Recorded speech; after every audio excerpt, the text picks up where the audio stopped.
Live from a bunker in the heart of the Ozarks, a podcast that's all about waiting, and then something happens. It's Sif Pop. Welcome to Sif Pop Weekly, streaming live most Saturday mornings or available to download later in your podcast feed, unless, of course, you're a patron. Patrons get perks. Patrons get those perks. USA! USA!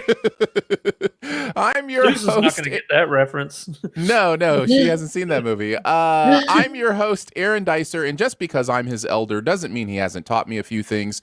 It's Andrew Ormsby, ladies and gentlemen. Ahoy! Each week we'll chat about movies, TV, and whatever else from the pop culture universe is on our minds. And please welcome our guest this week. She's a mystery, and I don't know if that's a good thing or a bad thing. It's Susan Comyab-Stevens! Thanks for having me. It is so good to have you back, Susan. We are. How are things? How have things been? It's been a hot second since we've had you on the show. Yeah, it's been good. Surprisingly, even with the pandemic calmed down and then it came back, but movies are still happening. So it's been nice that we can still see stuff. It was nice to watch the Marvel films in theaters. I did do that. We watched Black Widow and Shang-Chi. Yeah. So how'd you feel about Shang-Chi? Since I liked it. I liked it a lot. I thought it was pretty good. Yeah, it's growing on me too. Like I really want to see it again. I'm excited. I think and I already really, really loved it. I think they announced a pretty short window before it's going to be on Disney Plus. So I'm excited to be able to check it out more here pretty soon. But yeah, it is absolutely great to have you back. Susan is in Dallas, Texas area, where you are a movie critic. Where can people find you? Like if they kind of want to find some of your stuff. I forget the channel you're on. I don't have it written down this time. Oh, that's all right. I mean, the easiest way is honestly just go to thischicksflix.com. That's my website, and I post all my reviews and interviews there. But also ICTN.TV. That's the station I work for. It's based out of Irving, Texas. So there's that. Or I always say people can just Google me, but I'm on Instagram, Twitter, Facebook, all of that. Nice. Well, we're excited to talk with you about a couple movies. We already kind of hinted at you haven't seen one of them, the card counter. You did not get a chance to see the card counter. I do want to see it. Yeah. So Andrew and I will have that conversation. You are invited to be part of that conversation because a lot of times when we have somebody on who hasn't seen one of the movies, they can kind of ask questions that the audience might be asking, that might want to know. So you can certainly do that. But then we're also going to talk about the movie Kate, which you did see on Netflix. So we're going to talk about those two, and then we're going to do our best ever challenge on best ever movies featuring gambling, best ever gambling movies. And then, of course, our buried treasure and all the fun we have along the way. No reason to wait for it. Let's get into it. Let's talk a little bit about Kate. After she's irreversibly poisoned, a ruthless criminal operative has less than 24 hours to exact revenge on her enemies, and in the process forms an unexpected bond with the daughter of one of her past victims. This is Mary Elizabeth Winstead, kind of being the central role as Kate, and Woody Harrelson joining as the mentor in this movie. This is falling into what is becoming a very long line of female-led action movies this year. I was just thinking of how many we're seeing, which I love. What did you guys think? Did you love this movie, like it, dislike it, hate it, or it was just okay? Susan, let's go to you first. I hated it. All right. Yeah, I love thought the it was passion. one Let's of the get it. one of the worst movies I've seen this year. It was so bad. I honestly, it was a struggle to get through, and I'm glad we're talking about it today because it is going to be just flushed out of my mind in the next couple of weeks. Like, it's nothing about this is memorable. I love Mary Elizabeth Winstead, but my God, what a poor choice! Like Woody Harrelson, like what did they pay you for this? Like it was so bad. All right. I love the passion. Firmly in the hated it camp. Andrew, what about you? Like it, love it, dislike it, hate it, or it was just okay? Well, coming from that, I think my just okay thing of this is going to seem like a glowing recommendation, you know? It does sound Right. But I thought it was just okay. wow. It It wasn't great. It wasn't bad for me, though. So. Okay. Well, we'll get into it. I land firmly in the disliked it category. Maybe even high side of disliked it, and by our standards, that means closer to it was just okay. Yeah. So I almost want. Usually we start with whoever liked it the most, which in this case seems to be Andrew. But I kind of want to start with the passion. So let's tear it apart, Susan. Like go into it. What are some of the things you hated about this movie? I thought there was absolutely like it jumps right in, which I have nothing with it. No, nothing's wrong with jumping right into it, but it jumps so quickly into this, whatever, the death, and then diving right into her getting poisoned, that I didn't care about any of the characters. I was like, what's this relationship with you and Woody Harrelson? What's this that I get it. You feel bad for killing this girl's father.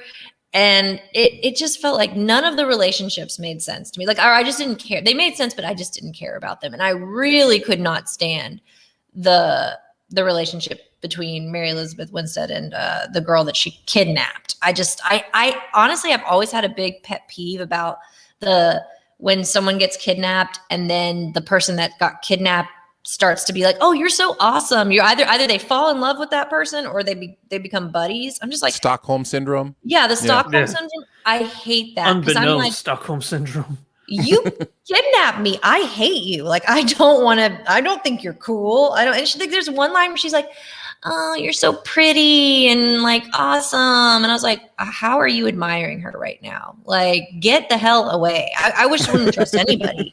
It was I don't know. It was really cheesy, and none of like I said, I just didn't care about any of the characters at all. Yeah. I hear absolutely what you're saying. I think the movie is trying to do something with that relationship. In fact, I think that relationship is supposed to be our central connecting point to the message and themes of the movie, which to me seems to be about breaking the circle. You know, this idea that there is being used in abuse and being a tool of, I think the movie is saying the patriarchy, you know, this idea that that these women are being used as tools to to benefit them, is definitely what the movie is trying to get at. And so that relationship is supposed to be more of a don't be like me, kind of thing, where the movie is saying, okay, someone's got to break the circle, and will the circle be broken? So that's what the movie's trying to do. But you're absolutely right in that the connections are so thin, and we're never given any like real reason to believe in these connections, that all of that stuff kind of falls flat. So yeah, I definitely hear what you're saying. Andrew, what are some thoughts from you? Well, the first time I saw Gunpowder Milkshake was... Oh, wait, no, wrong movie. Well, I'll say this. I like Gunpowder Milkshake so much more than this movie. And it's the same movie pretty much, the young heroine taking a young victim's daughter under her wing and not telling them the truth. I'm like, this is the exact same thing as Gunpowder Milkshake. This movie, if I had to give it any pros, is the environment, the Tokyo nighttime, the lights and everything. It's beautiful to look at. There's one scene that I know what they were trying to do, but it didn't work. yet was still pretty was the car chase with like all the swirling lights. It looked like they were trying to do something like out of like a hyper realistic anime or something like that or something. Mhm. But it didn't mesh at all with the rest of the movie. But yeah, there are parts of it or there's a part where they go to a like this sake dojo with like everything's all white and stuff. I'm like, oh, everything. As soon as I saw that place and I saw how it was all white, I'm like, oh yeah, there's gonna be a lot of blood splatter in here just to contrast all the white. Like I knew how they were setting everything up, and they did that throughout the rest of the movie. Like the environments were perfectly suited for whatever stylization of like combat was about to ensue. So predictability was through the roof. Originality was none, but it was fun to look at. So that's why I'm going with just okay. Predictability was through the roof. Originality was through the basement. Yeah, definitely. Yeah, that's true. 100% agree. I'm going to throw a pro out there. I think Mary Elizabeth Winstead is amazing. And I can agree with that. I think she does her best to drag this movie along. I think she's good at the action stuff. I think she's definitely good at the acting stuff. I loved her in Birds of Prey as well. I wanted more of her there. Yeah.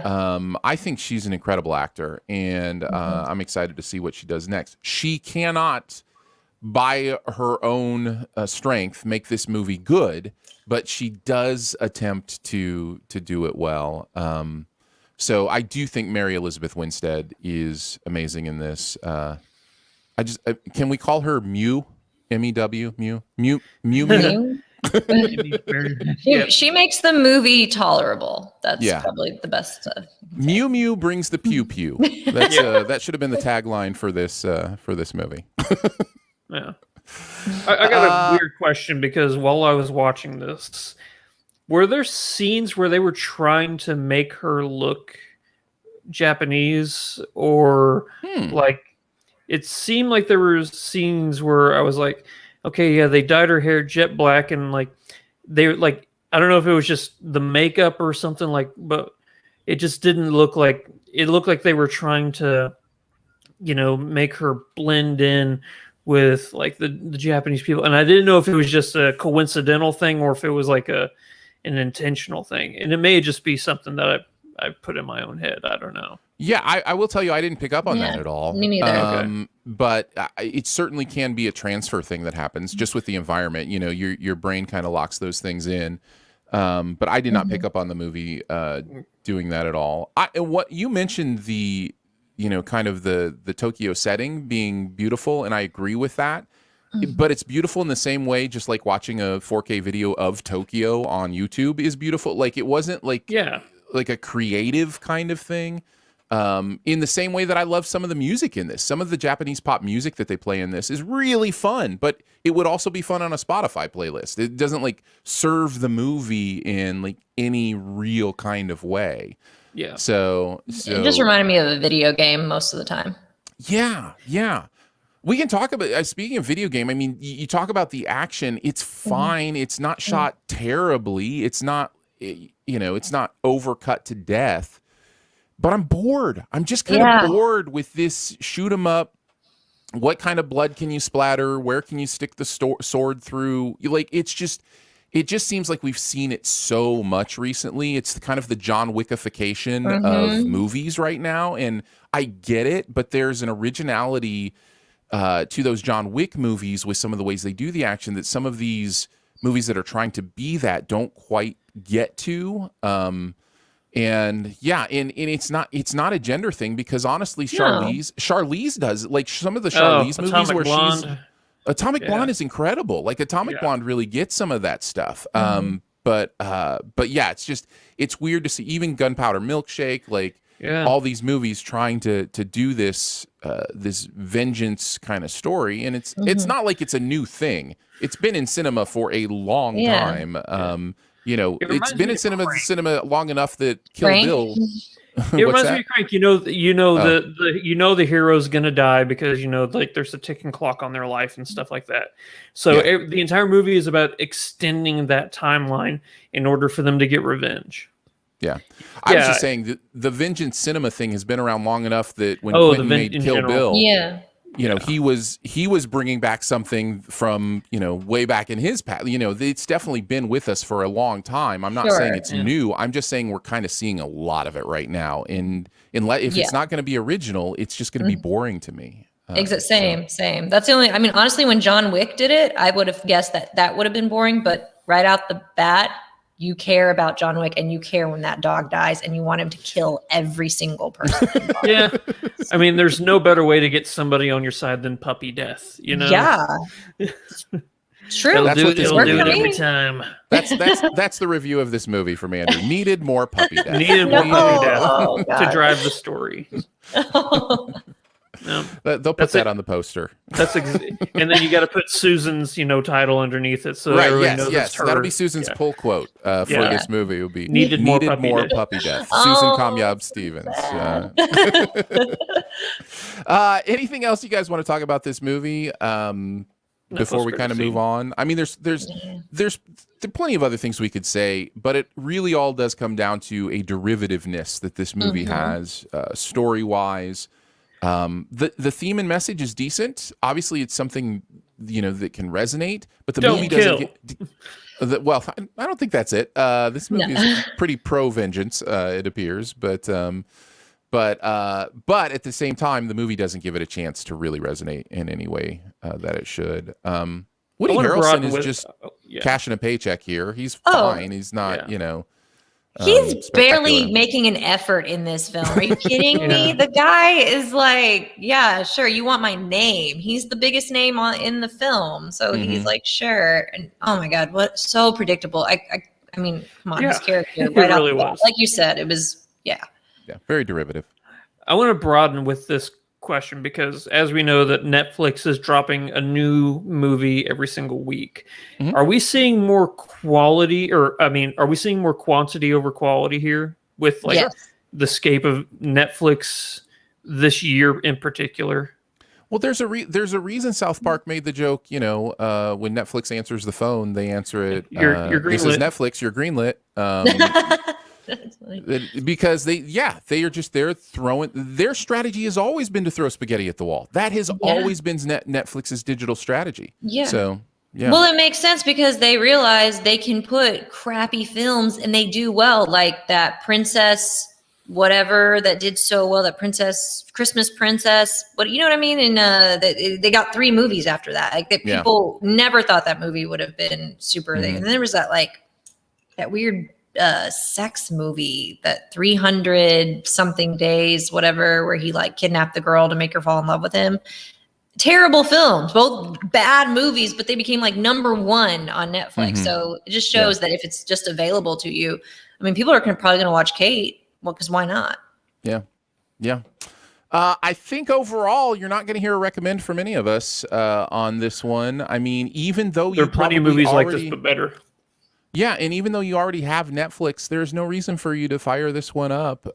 You know, fire up something else instead. I think it'll be more fun. It'll be more edifying. It'll be a better experience. So, no need to worry about Kate. There you go. Let's move on to the card counter. William Tell wants to play cards. His Spartan existence on the casino trail is shattered when he is approached by Kirk, a vulnerable and angry young man seeking help to execute his plan for revenge on a military colonel. Tell sees a chance at redemption through his relationship with Kirk, but keeping Kirk on the straight and narrow proves impossible, dragging Tell back into the darkness of his past. Card Counter stars Oscar Isaac, Tiffany Haddish, and Ty Sheridan, with a performance by Willem Dafoe in there as well. It's brought to us by Paul Schrader, whose most recent film gathered a lot of buzz, and the title just slipped my brain. You're talking about the Ethan Hawke movie? Yeah. I had it right there, and then it flew. You ever have something just fly out of your brain? It's First Reformed. First Reformed. Thank you. Yeah, First Reformed. Yeah. His most recent film, First Reformed. Ethan Hawke carries that movie, and he's the only reason why that movie is good, in my opinion. I have some good things to say about First Reformed beyond the Ethan Hawke performance, but that is not the movie we're reviewing right now. We're talking about the card counter. What did you think, Andrew? Did you like it, love it, dislike it, hate it, or it was just okay? I'm really close to hating it, but I'm going to go with just I really didn't like it. Wow. Oh, that is unfortunate. I was really hoping you liked this movie because I'm firmly in the hated it category. I had a terrible experience with this movie. Yeah, it's bad. Oh my God. It's like 90% on Rotten Tomatoes. Yeah, Like, that's what I'm Is it shocked really? by what y'all are yeah, saying. we Oh, wow. we are definitely in the critical minority on this one. People Now, are fools, audience, Aaron. we may be in the audience majority on this one. The audience score is not good, but the critical score is very good. And I think this is one of those disconnect movies where critics find stuff that they fixate on to like and don't really think about the experience of watching a movie like this. And that is what I think is happening here, but that's from my perspective. So yeah, I'm firmly in the hated it camp on this one. Really close. Probably by the end of this conversation, I'll find myself. Oh my God. I was really hoping you liked it because I wanted somebody on You here to wanted tell me how I'm wrong. antagonistic. No. No, because obviously a lot of critics love this movie, and so I was really idea. hoping to figure out what it is that they love. But anyhow, Andrew, I'm going to let you start. What do you want to talk about first, since we both really didn't like it? This movie doesn't know what it wants to be. It doesn't know if it wants to be a gambling movie. It doesn't know if it wants to be a taking somebody under your wing movie. It doesn't know if it wants to be a redemption arc movie. It tries to do so many things, but it doesn't have a conclusive, foundation for any of them. To which point, like, half of this movie is him explaining the different variations of gambling, like like blackjack and like poker and roulette, and like he's explaining the rules to all these games, and I find myself going, but is that what this movie's about? Because we're introduced to this antagonistic Willem Dafoe character. Is he going to be the driving force? Because what he's talking about has nothing to do with what I think the Ty Sheridan character wants to do or anything like that, to where I don't know what this movie wants to be. I think that's a very valid point. If I had to render a guess, I think the movie wants to be about redemption. I think Paul Schrader is trying to tell a story, as he often does, about the complexities and nuances of what it means to do the right thing and what is the right thing. I think that's what he's going for here. I think he completely fails, this is from somebody who, again, will defend First Reformed in many ways. I thought that movie was doing some interesting things. I don't think this movie is doing anything interesting. I'm going to start here. The poker in this movie is terrible, terrible. If you're any kind of if you know more than most people about poker, you don't even have to be like an expert, but if you know more than most, it's going to ring so false. So much of the tournament stuff rings false. So much of the way people are playing poker rings false. They show specific hands as if they understand what's going on, and then people make stupid decisions, which I'm not saying there aren't stupid poker players, but at this level in a movie that's trying to tell you something, like the poker is terrible in this movie. There's a moment where he explains his favorite poker hand that he's ever seen, right? It's the most mundane average poker hand I've ever heard of. Well, nothing happens in that hand other than cards come. Like, there's nothing about that hand that's like, it's one of those things where he's telling a bad beat story, which we've all heard a million bad beat stories, and that just means that a card comes that changes things. Well, that's just a card coming out of a deck. What's interesting about that? The stories that real poker players would tell are about great laydowns or, like strategy and a bet size that was, particularly impressive, that did a certain thing, not just a card game that gave somebody a straight flush. Like, who cares? That's just, that's happened to us, you and me. You have beaten me and I have beaten you on a river card, it's there's nothing special there. I say that to say I will fully admit that the poker is so terrible in this movie that may be part of what I'm holding against the rest of the movie, and that I found everything else inauthentic too because I found the poker so inauthentic. That could be possible. It could be the same thing as, like, Andrew, is it you that talks about, somebody watching ER as a nurse and being like, nothing in this. Is that you? Yeah. Is that your story? Well, I wasn't a nurse, but I've working in a hospital for almost 8 years. Like, I can watch House or ER or any of those shows, and I know that there is a level of entertainment value. Like the big thing that we always make fun of was defibrillators. You know how defibrillators are never ever used in TV shows. The way, like, if somebody flatlines, you don't use a defibrillator to bring them back. That's not what it's for. You know, it's to, if their heart rhythm is out of sync, it's to, you know, shock it back into rhythm. That's what it's for. But so like whenever you see that, you're like, yeah. So, but this is in a different level of ignorance and trying to sound smarter than it really is. And that's not just for the poker. I think this entire movie thinks it's smarter than it really is. I think so. I had that same feeling. I think you think you're being brilliant here, but none of it holds together. The other thing is, I didn't buy any of the characters. I didn't buy any of the relationships. Oscar Isaac is doing his best, but I didn't buy that character. I didn't understand what was motivating him, where he was. I didn't buy him and Tiffany Haddish together at all. Her performance that's what I was worried atrocious. About. She is It's atrociously really bad. She is really atrociously bad. And I love Tiffany Haddish. Yeah, I do too. That's really sad. It's sad because it's a combination of her acting is bad and her dialogue is bad. And when you put those two together, it just comes off as so bad.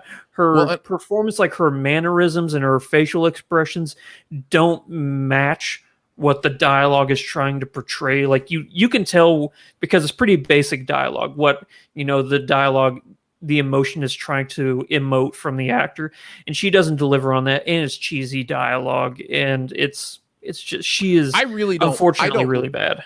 I really don't blame her. I watched some of this movie and had the thought of, how is this the take you chose to put in this movie? You have to have a better take than this.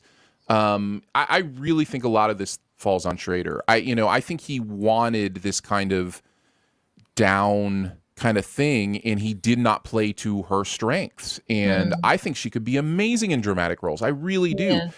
We've seen way too many comedians who are energetic, and like Robin Williams comes to mind. I have no doubt she could pull a Robin Williams and do a Good Will Hunting. Like, I have no doubt Tiffany Haddish could do that. Yeah, I just don't think Schrader knew how to use her. I'm just saying this movie is just not it. And what I'm saying is, you can put some of the blame on her, but I put just as much on the director, the writer. You know, there are so many things that go into the performance you see on screen. But I agree with you. I didn't buy that performance. I didn't buy them together. Ty Sheridan maybe had the best performance in the movie for me. And he doesn't do anything. He doesn't do anything. Yeah. Really? He's not anything in the movie? Well, his character is a nothing character. Oh. There's not a lot of understandable progress to the character arc of that character. So the movie tries to do something towards the end that I won't give away. And there's nothing shown to us that makes me understand why this character did this, why it changed, or didn't change, or whatever the case may be. So, I really, really had a hard time buying into a lot of this, which made the idea of redemption a hard one to really buy into, because I didn't understand the movie's. I didn't understand the movie's moral center. I don't understand what the movie's perspective is. So I can't compare my own moral perspective to the moral perspective of this movie, because I don't think the movie communicates what it believes is right or wrong in any kind of meaningful way. So I think what this movie is, and just to kind of give a general idea of what's going on, it's like Willem Dafoe in this movie is a wolf in sheep's clothing. And so is Oscar Isaac, but he's mad at Willem Dafoe because Oscar Isaac was the wolf in sheep's clothing that got caught. And I'm like, you're still bad. You're not my hero in this movie. Your overall revenge arc is not something that I'm really on board for, because you're not the person I want to root for. And all of this while at the same time trying to be a poker movie. Except it's the movie- not. It's not it's trying to not. be a poker It's- movie at all. It spends and it too, makes that it clear. spends too much time on poker for it not to try to be a poker movie. Well, that's what I'm saying. What I'm saying is it is mind-boggling the amount of explanation and exposition we get about poker and other gambling things When it's for not how important. they treat that storyline in the last 20 minutes. Like Yeah. it's like mind-blowing what they do with that setup, which is absolutely nothing. So yeah, man. So Susan, are you going to go watch see it today? something else? I'm just like seriously so shocked because I fully expect after seeing the Rotten Tomato score. Mm-hmm. And it's funny because when my husband and I watched the trailer, the first thing I thought was like, ooh, I don't know if this is going to be good. Because, you know, she's got that. I just saw it in the clip that they're doing that ET moment there with their little fingers. Already like, I mean, listen, I wouldn't usually do this, but that is the last shot of the movie, and It goes on for and it so goes Oh. on for like at least 3 It's- minutes. At least 3 minutes. It's just it fingers.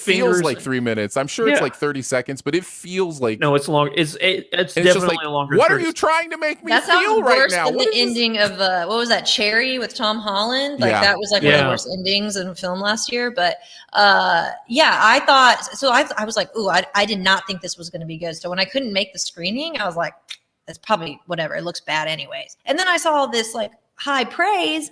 And I thought for sure I was about to come in here and you guys were just going to say this is one of the best gambling movies Wow. ever. And now I understand why you thought Kate was just okay, because this sounds worse than Kate to you guys. Oh man, I would watch Kate every day over this. Oh my God.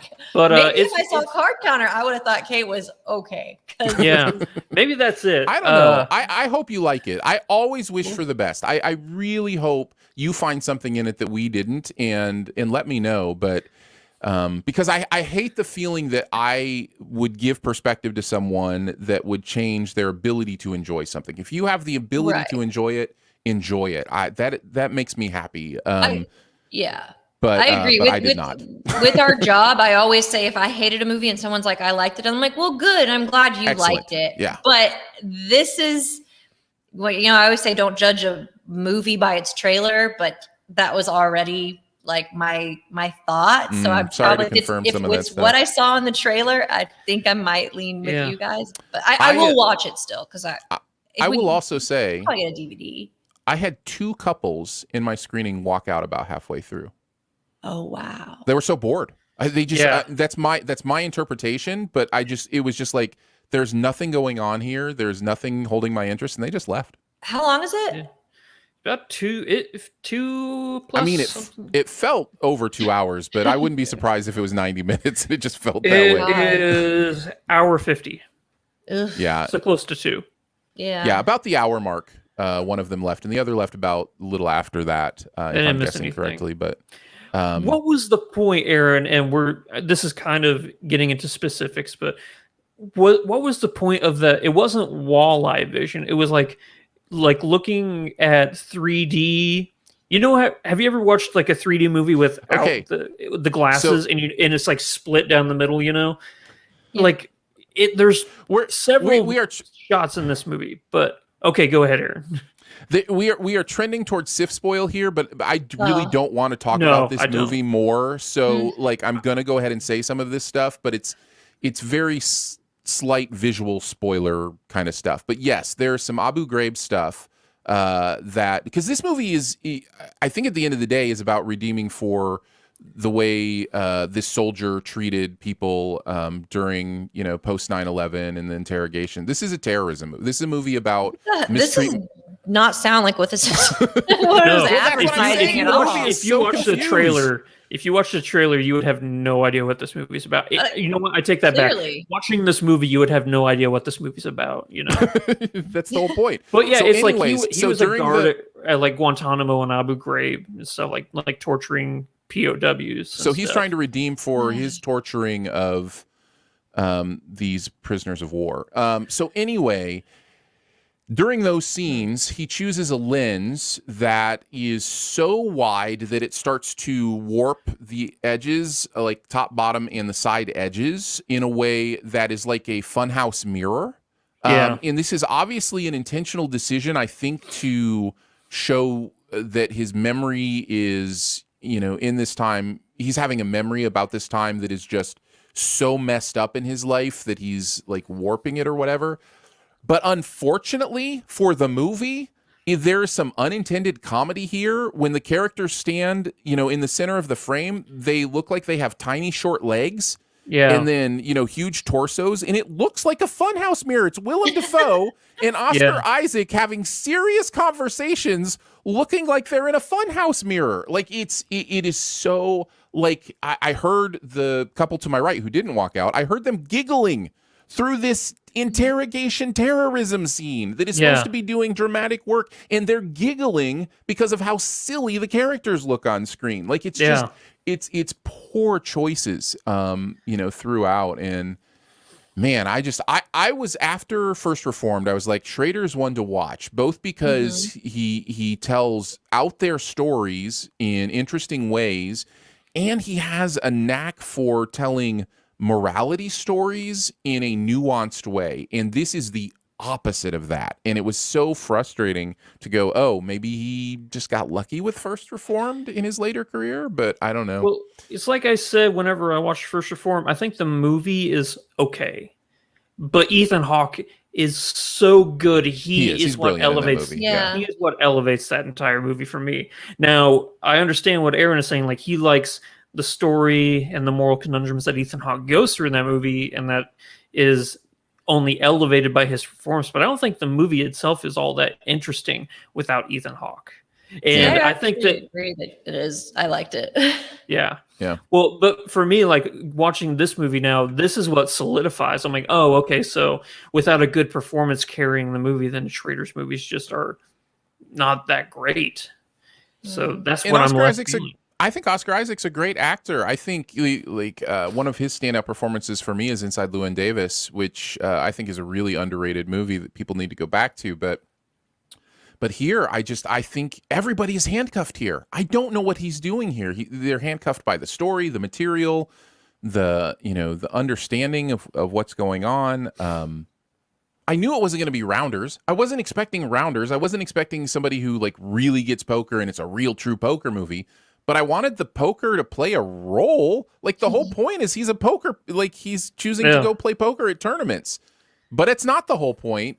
But you sure are making it. I don't know. It was just the movie was so confused. I think we're repeating ourselves now. But it's always interesting whenever, because I don't watch or look at reviews and stuff until after we've done the show. So hearing that this was a 90% on Rotten Tomatoes is shocking.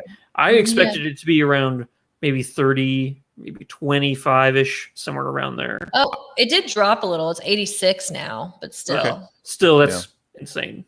And certified fresh, right? Like when I saw it, it had the certified fresh rating. So, but 34% audience score. So there you go. That's what I'm saying. I think this is one of those disconnects where we as critics sometime, and I'm guilty of it as well, will watch a movie, fixate on things we're impressed by, which I don't know what that is here, by the way, but that's okay. I get that it can happen. And we forget to experience a movie in the way an audience experiences a movie. And I just don't think this is a good movie experience for most people, especially if you know anything about poker, because you will just be rolling your eyes at some of the stuff that's going on here. So I'll say one good thing about boring. The movie. It's a boring movie. It is a boring movie experience. Very. There's nothing to connect to in this movie. So I'll say if there's one thing or one scene in this movie that I can lean on and say, you know what, that was actually really good for both performances. There's a scene where Ty Sheridan and Oscar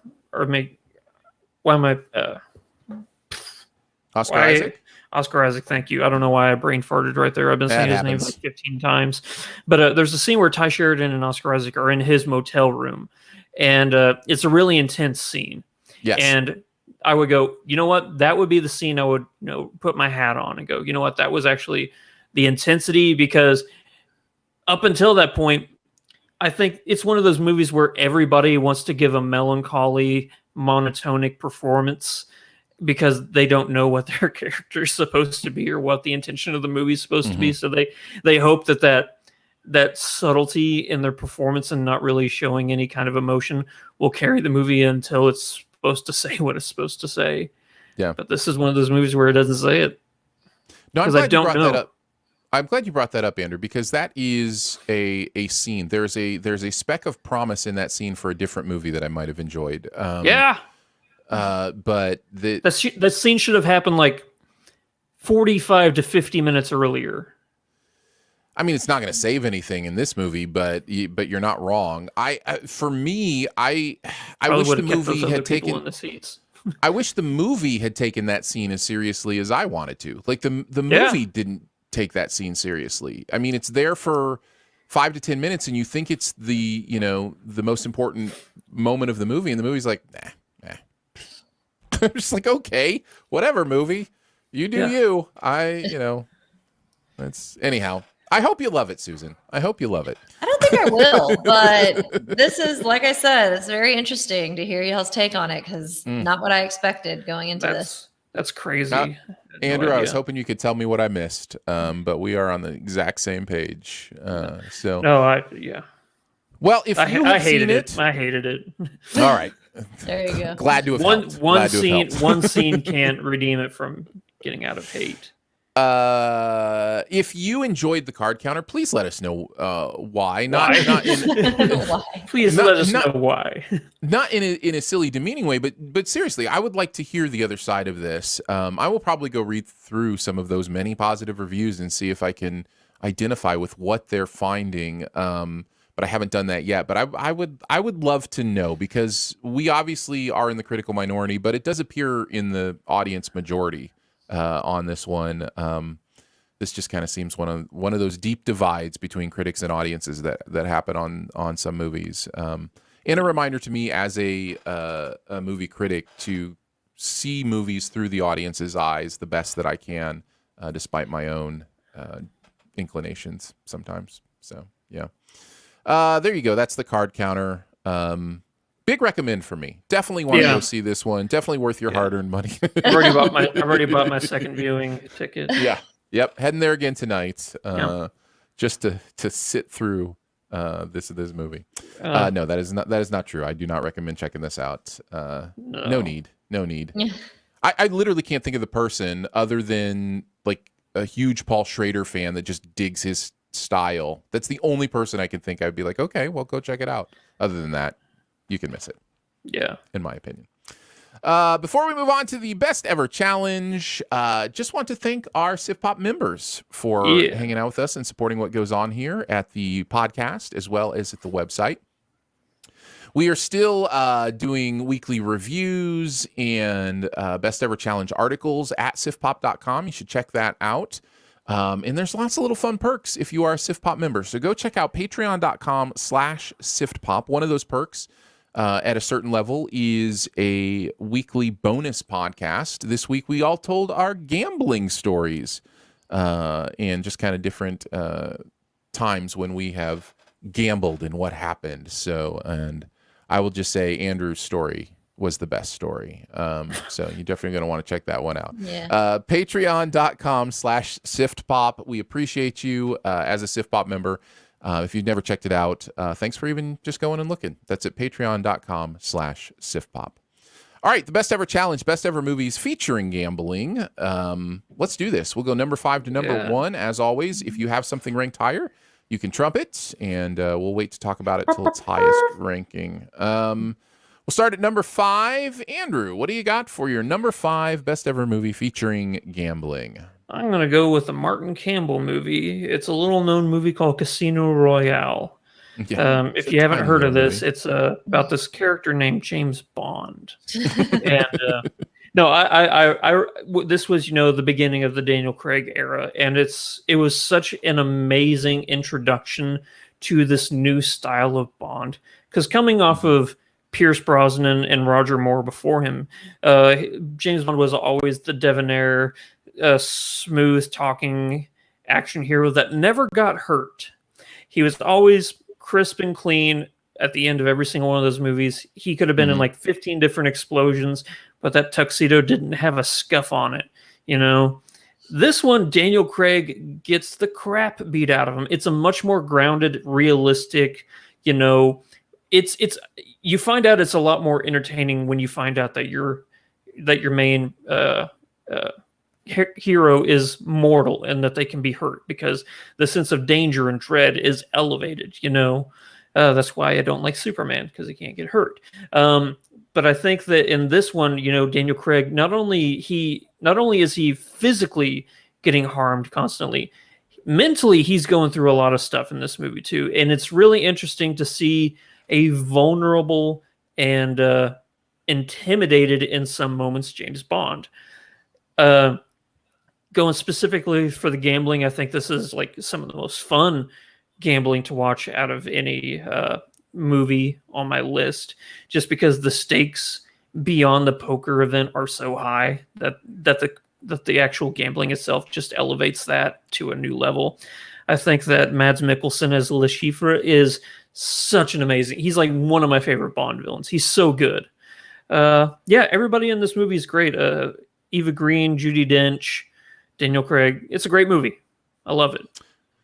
Yeah, I think the Daniel Craig era of Bond was very much informed by the Bourne movies. Very much. You had the Bourne movies started in like 2002, I think, and by 2006 when this came out, they were like, oh, okay, what if it was a little more impactful in that way and a little less shiny, and you can almost feel it, trying to be James Bourne, in some of these scenes. But I think it found its own groove as well as kind of the new Bond and the new style. It's not my favorite new Bond, but it's not my least favorite either. So no, Skyfall's my favorite new Bond. Me too. Oh. Me too. Wow. Susan, what do you got at number 5? Probably going to get trumped, I would imagine. Okay. But I will say a lot of these movies, it was a bit of a struggle for me to think of, because gambling films my top 2 are probably the ones that I really, really liked the most. But Casino. I actually just have this in honorable mention. I'm not a huge Casino fan. Yeah, I like it, but it's not a huge one for me. So yeah. Yeah, honestly, and I kind of just threw it in there. I knew it was a good movie. It was so long. Mm-hmm. I remember, I was like, this movie is long. It was good, but I mean, honestly, there's not a whole lot to say about it. Like, I thought it was good for what it was, good performances, but I just remember thinking it was really long too. Yeah. Yeah, it's one of those weird instances where you watch this movie and you're like, okay, so I saw Goodfellas, and it felt so much like Goodfellas that I'm like, am I watching Goodfellas 2? But no, it's like, if I have to choose, I believe the proper title is Gooder Fellas. I think. Yeah, The Goodest Fellas is the third movie. Yeah, it's the third movie. And I actually think I like Goodfellas more. I do too, and that's my issue with this movie is like I'm watching and I'm like, it feels so much like Goodfellas, but Goodfellas is better. So that's why I just come away from Casino just going, yeah. I mean, they're both Scorsese movies with Pesci and De Niro, and both of those guys are pretty much playing the exact same characters that they played in Goodfellas. It's just a lack of Ray Liotta. Yeah. It just needed some Ray in there, and everything would be good. All right, let's move on to my number 5. Focus is my number 5. I really like this movie. You're the first person I've ever heard say that. I didn't even think of that movie. There are some Focus fans. I thought it was okay. Yeah. I know a lot of this has to do with just I'm in love with Will Smith. Like, his charisma is just like I could watch him in anything. But I do love some of the clever turns it makes. I love the some of there's a thing that gambling movies can do where it almost gives their characters a little bit of omniscience, and this movie does that, and that can go either way for some people, but I kind of enjoy it where it's like this person is another level of observational that actually probably isn't humanly possible, but it's interesting. I enjoy, and of course we got Margot Robbie in there as well doing incredible work. So for the performances, for the fun, I really enjoy Focus. I'd encourage, if you haven't seen it because you didn't hear a lot of good buzz about it, maybe check it out. You might like it. It's really fun. Yeah.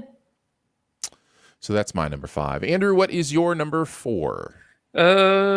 Possibly trumped. I'm going to go with Rain Man.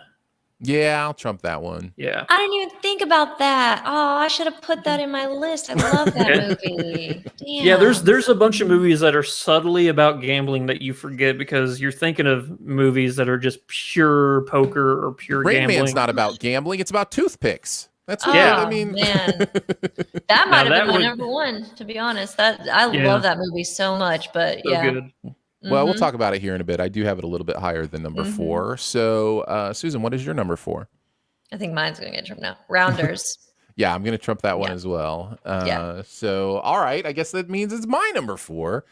I love this movie, and this movie continues to climb up my best of all time list. Bad Times at the El Royale is an absolutely incredible movie, and this may be my stretchiest movie in the category, but honestly, the themes of this movie are so much about chance and gambling and roulette wheels and coin flips, and it takes place at half of a casino. I feel confident putting it in this category, and then just explaining again my love for this incredible film. Drew Goddard is doing some of the most intricate and beautiful visual thematic work in this movie that I've ever seen. It is obvious that every frame is a choice to tell a story, and I love what's going on here. This movie introduced me to Cynthia Erivo, who is just astonishing. So yeah, lots of great stuff, great performances going on here. Good stuff. So yeah, Bad Times at the El Royale is my number 4.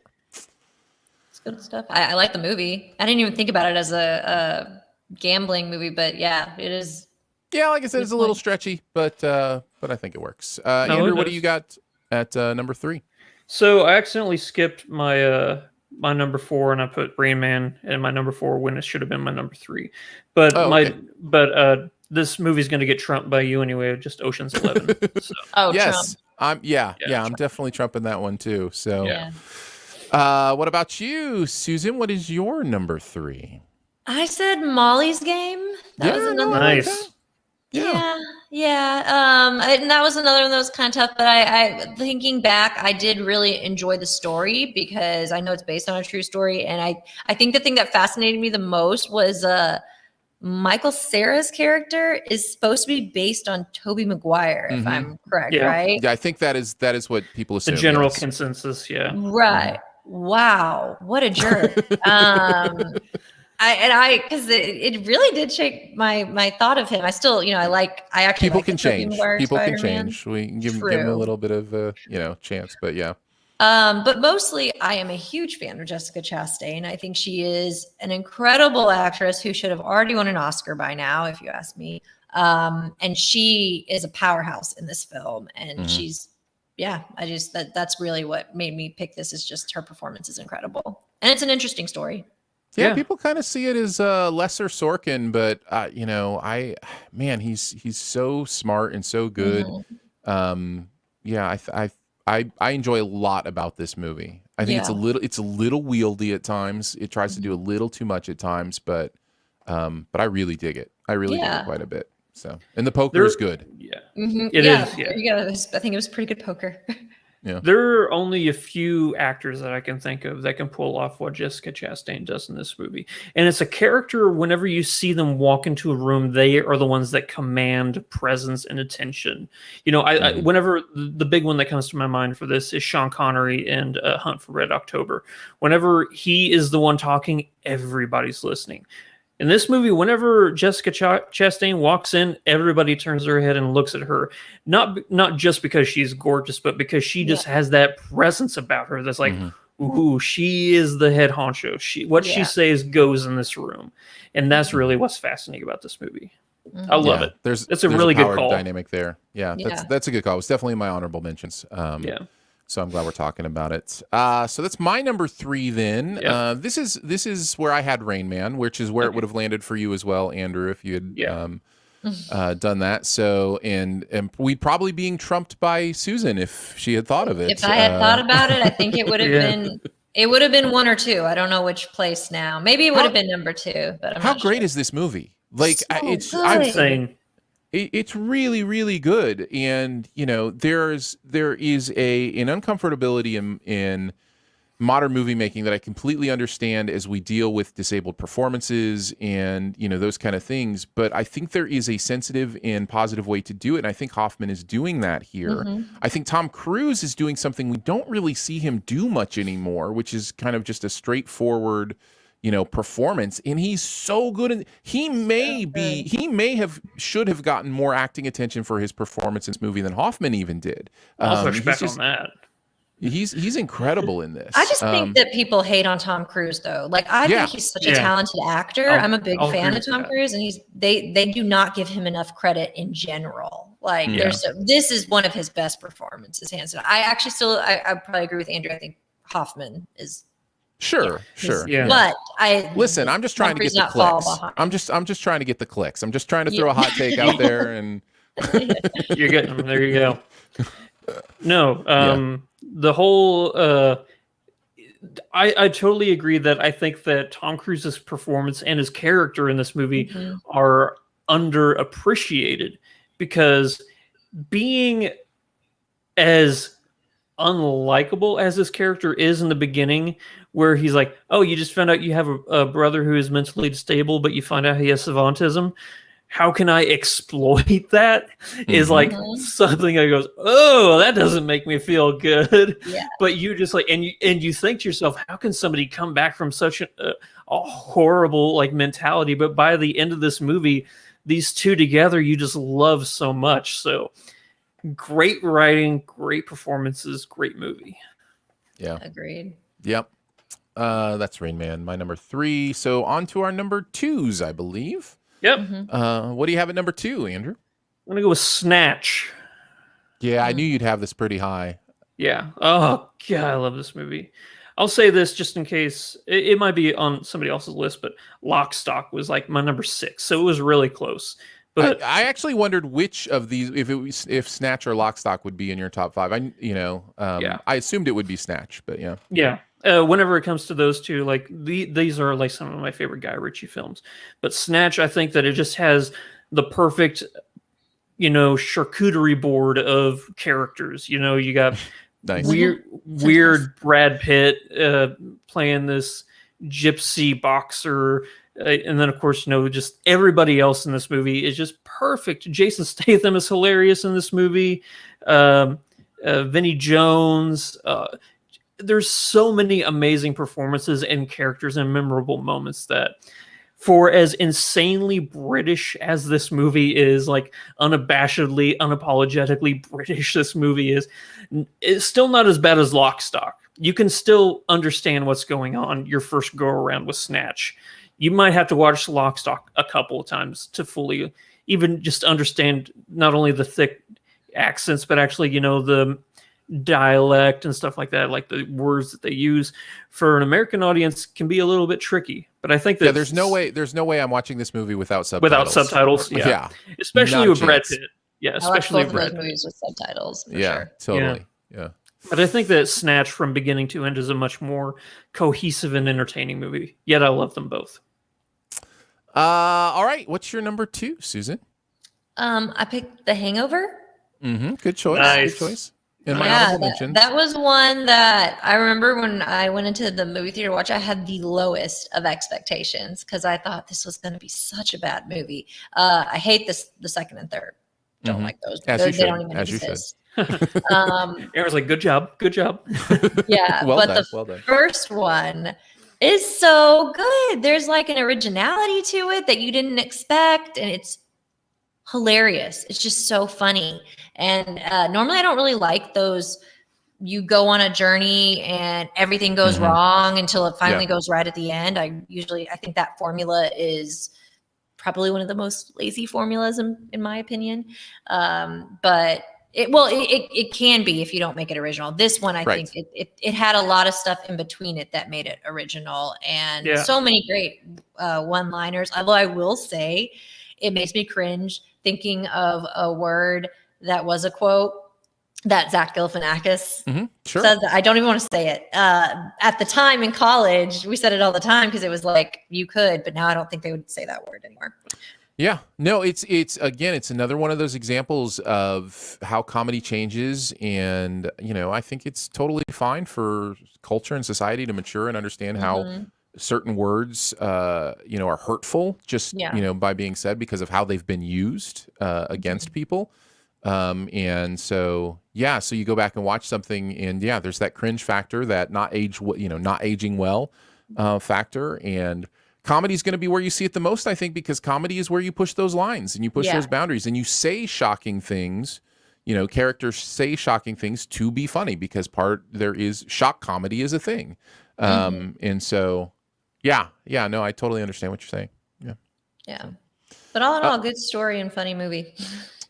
For me, I haven't watched The Hangover in a while, and a lot of it has to do with the fact that the sequels are so terrible that I think they've impacted my ability to enjoy the original, and so I don't want to watch it. Also, for some of the reasons you mentioned about it not aging well and those kind of things. Yeah. But yeah, so I haven't gone back and revisited it, but I do know when I watched it, even before the sequels, I wasn't like gung ho, this movie's amazing. It was more of like, these guys are funny for me, but I did have it in my honorable mentions as one worth mentioning. Now, I think that there's comedies that come along like once every like 5 years that I think will define like for a period of time, like this was the comedy of that either that decade or something like that. And I think The Hangover is definitely the one that I would come back to and say for its time, The Hangover was the king. And then like I would say Step Brothers. From modern times, I might even say Game Night is probably the comedy that I would say is like the one that defines. It's not as beloved as these, but I still think it's the best. But yeah, I think Hangover. Game Night is in my conversation for best comedies ever. I think that movie is astonishing. I think it's a great movie. Yeah, I don't know if enough people have watched that one yet. Yeah. It's unfortunate. All right. We're on number twos, right? We're my number two now, you. and then we'll go to our number ones. This is where I had Rounders at number two. Okay. So, I get it. And who, Susan, you had that somewhere as well? You had that? It was my number 4. Number 4. Yeah. Man, I love the poker in this movie. I love the people in this movie. I love how it's over the top. Brian Koppelman has this real interesting writing energy that he finds for his characters. I see it in Billions as well, which is what he's writing right now, the TV show Billions, where he builds these bigger than life characters, but you still somehow just buy into them. And I think Edward Norton's doing a lot of that here. Obviously, John Malkovich is doing that here, larger than life kind of stuff. Pay that man his money. You've just got his money. You've just got all this over the top accents. I really dig Rounders. It's not a perfect movie. There are definitely things I think I would take out of it, change a little bit, tighten it up. But man, I love the plot. This is how you do a gambling movie. This is how you tell a story about a world that people may not know, and you invite them in. Because when I saw this for the first time, I did not love poker. I had never really played Texas Hold'em. I didn't even know what it was when I saw this movie. And because this predated the Chris Moneymaker effect, right? This predated, which for those of you who don't know, Chris Moneymaker was kind of an everyday guy that won the World Series of Poker and just created this huge poker boom as people were like, oh, I can just pick up this game and win millions of dollars. And well, no, it's not that easy. But but anyhow, this predated that by a little bit. And so this movie was kind of there for all these new poker fans to enjoy. But it brings you into that world in a way that educates you, but then also uses it for the story in such interesting and great ways. So yeah, Rounders is always going to be one of those movies for me that I know it's not perfect, but man, do I love watching it. It's good stuff. I think it does poker better than any movie ever. Like if we're talking straight up, I think if we're talking like what movie does gambling, specifically poker, the best, is probably Rounders. And I think I agree with that. I think that's pretty widely agreed upon too. I think Molly's Game gives it a run for its money. Molly's Game is really great about the poker stuff. Yeah, that's true. Yeah. It's also interesting when you really dig into it, how much of Rounders is based on real people. Yeah. Like in that like scene, a KGB, the underground scene. Yeah, that whole underground scene apparently David Harbour, who is from Stranger Things and stuff, apparently he was in that group of people. Like he knew KGB and all those people and stuff. Like he played poker with him on the regular when he was in New York. So yeah, it's interesting once you dive into the real, like the story surrounding that movie. So there you go. That's my number 2 rounder. So time for our number 1s. Yep. Some of which are already known. But Andrew, I don't know that have we heard your number 1 yet? I don't think we have. What do you got? Not. I'm going with lucky number 11. Oh, okay. All right. Okay. There you go. You know me. This is one of my favorite movies ever. I mean, it has an amazing cast. Sir Ben Kingsley, Morgan Freeman, Bruce Willis, Lucy Liu, Josh Hartnett, Stanley Tucci. This movie has everybody you could think of is in this movie. I think you say Sir Ben Kingsley, but all I see is Trevor. Trevor's in this movie, right? Yeah. He's acting like he's Sir Ben Kingsley. Right. Yes. Yeah. Trevor is the real actor. That's Trevor is the real actor. Yeah. No, I absolutely love this movie, and the tie-in for gambling is betting on horse races. When I first saw this movie, I don't know if Susan, if you've seen this movie yet. Aaron, you said you barely remember this movie. I barely remember seeing this movie. Yeah. I highly, highly, highly recommend that you both watch it, and Aaron, you revisit it, because it's one of those movies, like, as the movie's unfolding, you begin to care more about these characters than a lot of movies I really can think of. Like my desire for Josh Hartnett and Lucy Liu to be safe and okay by the end of this movie is so high compared to like a lot of movies. Like the chemistry between those two is like, oh God, please nothing bad happens to them. I love them so much. Everybody's great in this. Everybody. And seeing Morgan Freeman play a villain was interesting because he's pretty sinister in this one. Yeah. Very nice. Lucky number 11. Sounds like, Susan, we have the same number 1. Does seem like it. So I don't know how that works. I mean, I'm going to get trumped, but yeah. Ocean's 11. Yeah, that's the one. That's the one. Yeah, I think I still, for what the purpose is, I think I would still pick Ocean's 11 over Rain Man. I probably would have said Rain Man number 2, but I mean, for me, Ocean's 11 is one of my favorite movie theater experiences that I've ever had, because I'd never watched a gambling film like that at the time, I mean, I couldn't tell you now, but at the time I was just like, I felt like I understood what was happening with all the gambling. And it's like, there were so many twists and turns, and especially the ending, my jaw was like dropped to the floor. I was like, what? Yeah. And of course, if you want to talk I can't ever really say that word correctly, charcuterie board of actors right there. I like that. It's really good. But what a cast in Ocean's 11. Yeah. Now, charcuterie is usually cheeses, or it's meats and cheeses? Meats and cheeses. Meats, fruit, nuts, because that's a great, if it's usually a cheeses. Smorgasbord, how's that? Is that better? No, I was just thinking it's a great one to use, like if there's a lot of people like a really cheesy movie or something, you could say like a charcuterie board of performances. But I think it is meats and cheeses as well. So but yeah, no, you're not wrong. What a cast! The cast is great. The chemistry is great. Everybody's having fun together. You can tell. But like you said, more than anything, this is number 1 for me for the story structure, the plotting, the way we get there, the expert way that Soderbergh knows how to give you the outline without the pieces, so that he can spring the pieces on you at the end. Is just, I think it's the best here. I think it's the best he's ever done here. With this kind of thing. Easy. Yeah. Because you get to the heist and you're like, I kind of know their plan overall, but the details you're missing are so fun to realize in the moments that they're happening.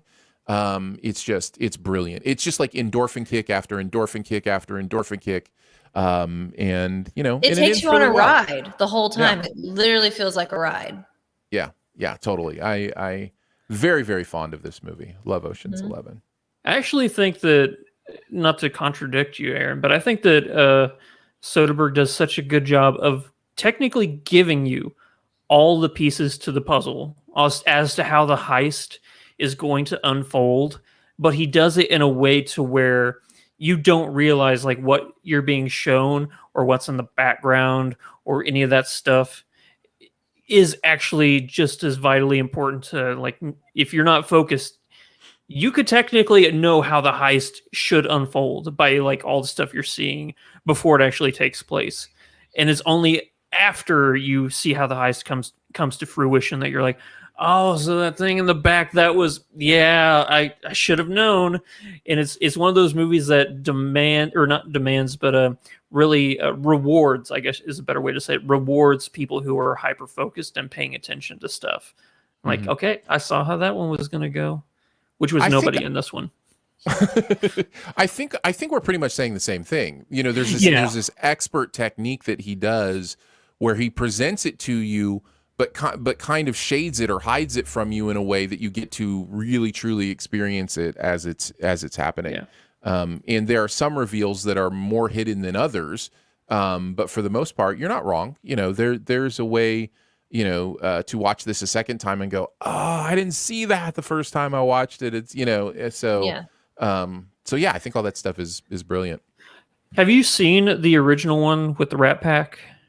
I actually haven't. I've never gone back and watched it. No. You don't have to. Is it good? Oh. It's not good. Oh. It's one of those rare, like, I will say, I don't know if it's because I saw this modern era, the Soderbergh version, before I saw the old one, but it just seemed like this new one was so clever and like well thought out. And yeah, the Rat Pack's going to have good chemistry, you know, but they were, I hate to say it's one of those things. They were singers. They're not actors. So the whole chemistry, you know, thing doesn't quite work as well as it does in the modern one. So yeah, it's good.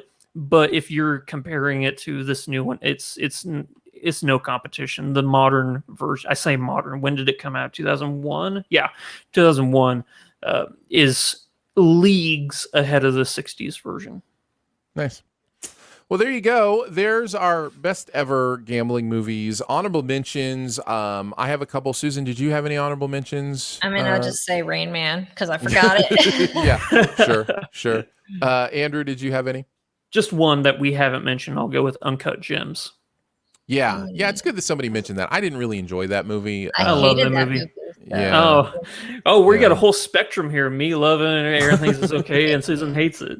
Just like I would say I'm more restful experiences in my life. I don't remember what I went with when we reviewed that. We may actually have missed a full review on that movie. I don't remember. No, we did. It was one of those weeks where, you know, all the award stuff is coming out, and we're doing 2 movies a week. But yeah, I would probably be firmly in the didn't liked it camp, but not hated it. I understand what there is to appreciate about that movie. It just doesn't work for me.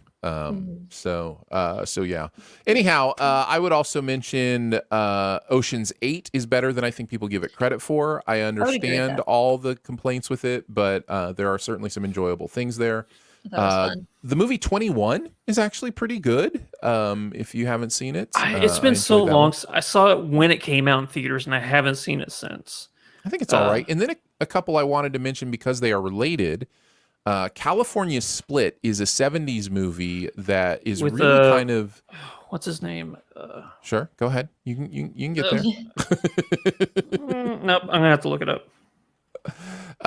California Split is a movie about gambling in like really deep and interesting ways. It's Elliot Gould and George Segal. Yeah. Yes, Elliot Gould. Elliot Gould and George Sa. Yes, exactly. Elliot Gould and George Sa. So this is a movie about gambling and kind of what it does to you, and 2 friends as they experience a journey of going through gambling. I would recommend this one. It's really interesting. It's definitely a 70s movie in many ways. I think it was 74 when it came out. But then I would also mention Mississippi Grind. If you haven't seen Mississippi Grind, it is basically California Split. It's basically a remake of California Split with Ryan Reynolds and Ben Mendelsohn as the key roles. And maybe one of Ryan Reynolds' best like actor performances. So if you haven't had a chance to check out Mississippi Grind, you definitely should check that out. Plus, I love Ben Mendelsohn. I think he's pretty incredible too. So Color of Money. So yeah. You know, we didn't mention some of those, and honestly, those movies fall firmly in the category of maybe I've seen, but it's been so long. Like, they're on my catch-up list. Like, I'm getting to those, movies like The Hustler. I think. I haven't seen The Hustler, but I've seen The Color of Money. So, I guess I'm going to watch them out of order. Yeah. All right, let's move on to our buried treasure for this week. What is that one thing in any area of pop culture you want to make sure people know about? Susan, you are our guest, so you will go last. I'll go ahead and kick us off. We are recording this on the 20th anniversary of 9/11. So it was 20 years ago today that the two towers were hit. And I watched the 6-episode docuseries on Hulu called 9/11 One Day in America. And boy, oh boy, is this amazing. It's hard to watch. Of course, it's going to be hard to watch knowing what happened that day and all of the stories. It's also so inspiring to watch. It really does take that day from, the morning. It starts at like 6 a.m. that morning in New York City and shows actual footage throughout the day and kind of forms it into a storytelling documentary about different stories of people who were in the buildings, first responders, all those kind of things. And what is most amazing about this documentary to me is you feel like if you lived through that, 20 years ago, for me, I was out of college for a few years. I was, definitely sprinting into my adult years. And so I have huge recollections of this. And yet I watched it and I'm like, I have never seen 90% of this footage. It's just, it presents it in a way from I think they worked it was National Geographic, worked in coordination with the 9/11 Museum. And they have so much material that they can use that they are really telling coherent and cohesive stories from that day with actual footage and interviews from the people that were there. This is a huge recommend for me, just to understand that day, how it unfolded, and what it meant in the consciousness of this country is really valuable to understand so much of what has happened since then. Kind of how this day has been used in many different ways for good and for ill. But this is not the documentary that's talking about that. This is the documentary that's telling you what happened on that day, and I think everyone will find this insightful, beautiful, terrifying, traumatic, all those things. But it is worth your time. I'm telling you, these 6 episodes are worth your time to fire up on Hulu and live through that day and kind of what it meant. Because I really do think the inspiring outweighs the traumatic in many ways, at least as it's presented here. So anyhow, 9/11 One Day in America is on Hulu if you want to check that out. Andrew, what about you? What do you got? I knocked a movie off of my my little list of shame. Yeah, I went with War Games, Matthew Broderick movie. Now talk a little bit, because you told me a little bit about what you're doing with our buried treasure. I really like this. You're starting. Let me check. This.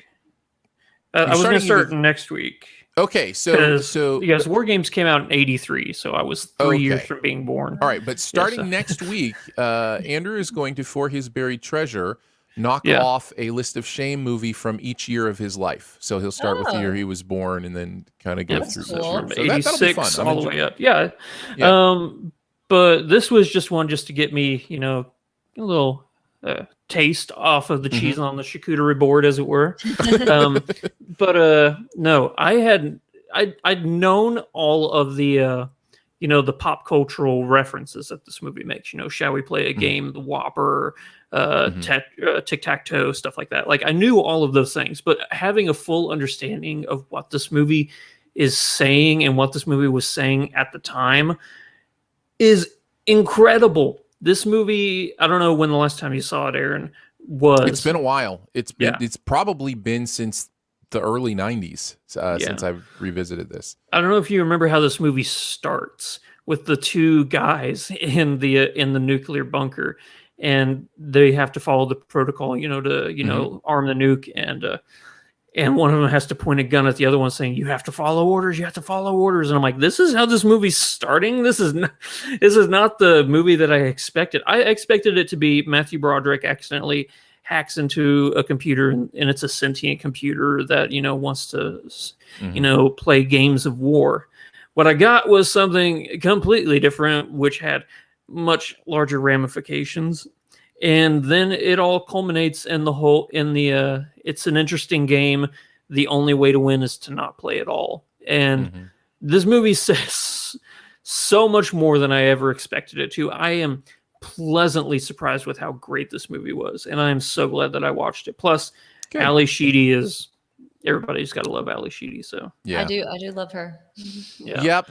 If you don't have a crush on Ali Sheedy, I don't know what's wrong with you. Yeah, that's exactly right.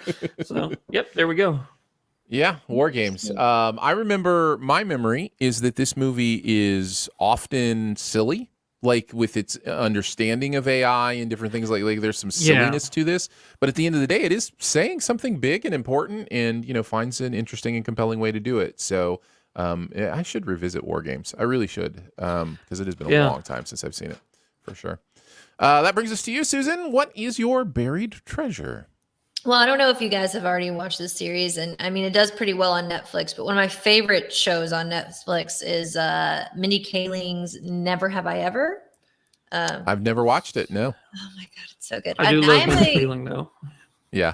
Yeah, she wrote it, and I don't know how much it's based on her own kind of childhood, or the character, the main character is supposed to be somewhat based on Mindy Kaling and like her personality and how she was during high school. But Mindy Kaling has expressed before that she's a big rom-com fan. That's my favorite genre of film. And this is like one long romantic comedy in a way, like set in high school. Seasons 1 and 2 are out on Netflix. I think they are both incredible. I also just, in general, for me personally, it's really nice to see a woman of color be the lead and kind of go through the same things that I thought when I was growing up in high school, and I didn't have women that looked like me to see them on screen like that. I watched She's All That and then 10 Things I Hate About You and Never Been Kissed, all those movies. It was just nothing wrong with it, but it was just white women that I had to identify with. And so it hits me a lot differently watching this series. Yeah. And it's one that I can rewatch. It can be very cheesy at times, but deep down, it's got a lot of actually pretty good emotional depth there and great relationships, mother-daughter relationship, female empowerment, and really good love stories too. So it is on Netflix? Yes. And what season are they going into? Well, they just finished season 2, and they just announced that there will be a season 3. So I'm really excited, which they need it. Oh my God, this story is not done yet. So they could go. I think they could go at least 4 seasons. Okay. And this I don't know that Netflix. I've even heard of this. Yeah, so this was completely off my radar. Now I'm not someone who, I don't go to Netflix to surf. Like I go there to watch a specific thing and then I go away. So I'm not much of a surfer. So like stuff like this doesn't like show up for me until somebody mentions it. But it's been like #1 on Netflix a few times. But yeah, I mean, it may not. I mean, are you guys like rom-com fans though? I am. I like enjoy them. good rom-com. Yeah. Okay. Yeah. But I don't. I it's again.